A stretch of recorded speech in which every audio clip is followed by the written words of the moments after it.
Hey everybody, the horse racing kid is signing on the handicap races from Pimlico Racetrack Racecourse here on Thursday, May the 6th, 2010.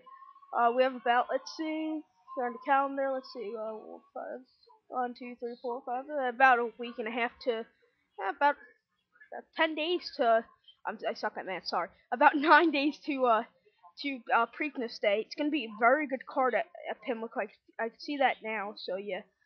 Eighth race, 6 furlong optional claimer, purse $36,000, going 6 furlongs, and I'll be giving you all my picks again for the Preakness.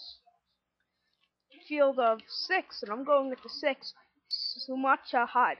Last time out, the run at Laurel in the Find It handicap came in 5th, then ran the Maryland Millions Classic, won by 2.5 lengths at 6-1 that day. A mile last summer at Laurel came in 1st. A second to mile 78 at Penn National, mile 16th at Penn Nat, won. One race back on Preakness Day last year. It was claiming stakes, won by 7 1/4 lengths. A second at Pimlico on the turf, won a race on the slop at Laurel. Today 10-1, nice price here. Had a couple workouts, Bowie uh, racetrack, a 4 furlong workout 52. Bowie again, 4 furlongs 54, 4 furlongs 52, 3 furlongs 39. Going with this one. Let's recap my bets for race summary from Pimlico Racetrack. Going with the 6. So it's horse racing kid sign on for number